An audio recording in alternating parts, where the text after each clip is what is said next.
Un poder opresor. Un pueblo luchador. Una revolución inspiradora.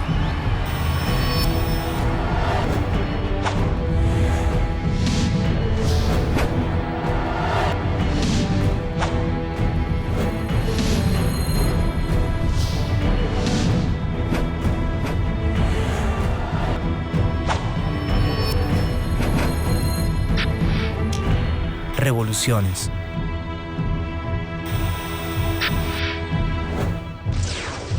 Revolución de Bolivia.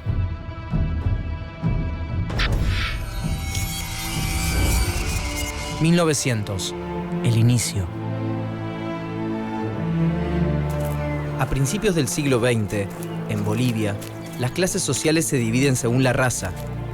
Gobierna el país el estrato más alto, una minoría blanca compuesta por empresarios mineros, latifundistas y políticos. Más abajo se encuentran las clases medias, profesionales, empleados privados y estatales, estudiantes y los trabajadores de las minas. En el escalón más bajo están los pueblos indígenas, que representan el 60% de la población. La economía del país está sustentada por la extracción de estaño, una industria que deja a los privados más ganancias que al propio gobierno. Esa extracción, a su vez, se sostiene por la explotación inhumana de los trabajadores. Poco ha cambiado desde la conquista española. Ni la ambición sobre las riquezas, ni la pobreza del pueblo, ni el deseo de terminar con la dominación.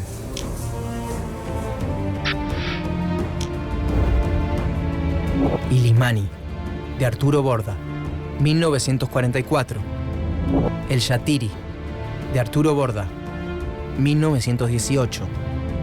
El Mendigo, Cecilio Guzmán de Rojas, 1919.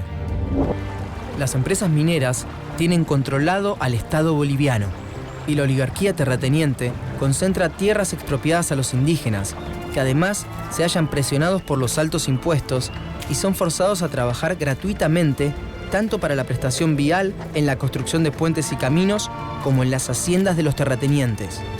Como el voto está prohibido para los analfabetos, las clases bajas no pueden terminar con ese dominio. 1932. La Guerra del Chaco. En 1932 estalla una guerra entre Bolivia y Paraguay por el Chaco Boreal. El campo de batalla y las trincheras acercan a clases bajas y medias bolivianas, y de ese intercambio muchos indígenas aprenden de derechos, de política y de armas de fuego, mientras las clases medias descubren la miseria en los campos y en las minas que sufren sus compatriotas más pobres. En esa comunión de clases nace la conciencia de la situación del pueblo boliviano. En 1935, Bolivia pierde la guerra, y esto provoca en la población el surgimiento de un gran sentimiento nacionalista. Muchos jóvenes del ejército, que repudian la actitud incompetente de sus jerarcas durante la guerra, entran a la política. Estos jóvenes oficiales inauguran un periodo de golpes de Estado y de gobiernos militares de izquierda que nacionalizan la petrolera estadounidense Standard Oil y crean los yacimientos petrolíferos fiscales bolivianos, promueven la sindicalización obligatoria de los trabajadores y crean un nuevo código del trabajo que reduce la jornada y establece un seguro social. 1939. Golpe de derecha. En 1939, el socialismo militar es desalojado del gobierno por la oligarquía, que retoma el control del Estado y coloca como presidente a Enrique Peñaranda, quien se vincula fuertemente con los Estados Unidos, prometiéndoles los minerales necesarios para la campaña de la Segunda Guerra Mundial, que está en marcha. Durante el gobierno de Peñaranda, surgen agrupaciones de izquierda y nacionalistas, entre las que se halla el Movimiento Nacional Revolucionario, MNR, fundado por intelectuales de clase media y alta, como Víctor Paz Estenssoro. Nombre: Ángel Víctor Paz Estenssoro. Lugar y fecha de nacimiento: Tarija, 2 de octubre de 1907. Origen social: medio alto. Profesión: político. El MNR es nacionalista, antioligarca y antiimperialista, y es apoyado por algunos grupos militares y por los movimientos obreros y campesinos. 1943. Golpe a golpe.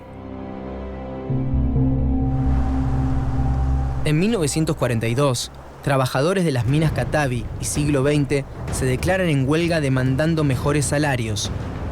Y Peñaranda, que aún tiene vigente su promesa de asistir a los Estados Unidos en la guerra, envía tropas para reactivar la mina y asesina a 35 personas. Esto provoca la reacción del MNR y de facciones de izquierda del ejército, que derrocan a Peñaranda. El mayor Gualberto Villarroel López asume como presidente de facto y Paz Estenssoro, su ministro de Hacienda, se vuelve un pilar de su gobierno. Impulsa el primer Consejo Nacional Indígena, crea la Federación Sindical de Trabajadores Mineros de Bolivia, FSTMB, y suprime el trabajo gratuito, beneficiando a cientos de miles de bolivianos, mientras perjudica los intereses de los terratenientes y de los empresarios mineros.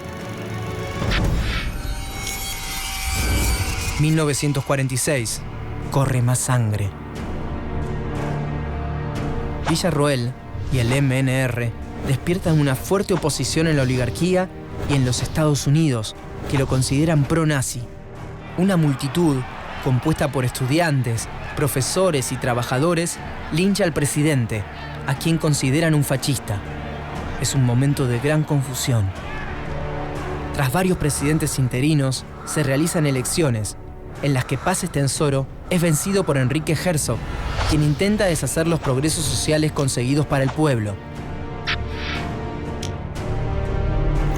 Pero Paz Estenssoro, exiliado en Buenos Aires, reorganiza los cuadros de su partido y conspira contra Herzog. El MNR provoca rebeliones y huelgas mineras y sindicales. En agosto de 1949, Paz Estenssoro impulsa una insurrección que tiene lugar en Santa Cruz de la Sierra, Sucre, Potosí y Cochabamba, y que resulta reprimida de modo sangriento por el ejército.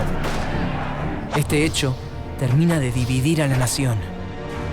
En medio del caos, en 1949, las elecciones legislativas demuestran que el pueblo se vuelca masivamente hacia la izquierda. Herzog deja el poder a su vicepresidente y desaparece de la escena exiliándose en Madrid. Finalmente, el 6 de mayo de 1951, el MNR obtiene la presidencia para Paz Estenssoro. 1952. El pueblo al poder. Las empresas mineras intentan anular los comicios y darle el poder a una junta militar. Pero en respuesta, el 9 de abril, en La Paz y otras ciudades, emerge un levantamiento popular. Mineros y campesinos armados, en su mayoría mestizos e indios, se unen a las milicias del MNR y a la Federación Sindical de los Mineros y enfrentan al ejército, que busca tomar el poder. Los insurgentes reciben alimentos, abrigo y refugio de parte del pueblo. Y algunos miembros del ejército cercanos al MNR abren los cuarteles para armar al pueblo.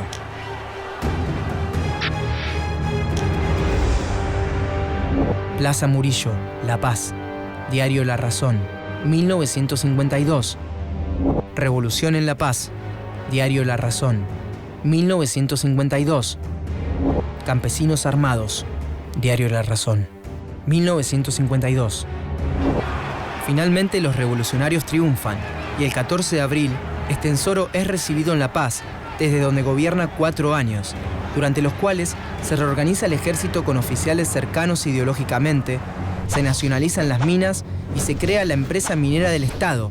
Se formulan las primeras propuestas de reforma agraria y se instaura el sufragio universal.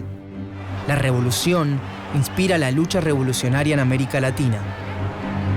En junio de 1960, Paz Estenssoro vuelve a ser elegido presidente.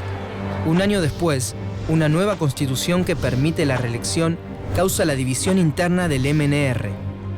El presidente pierde muchísimo apoyo del pueblo y de su propio partido. 1964. El fin de la revolución.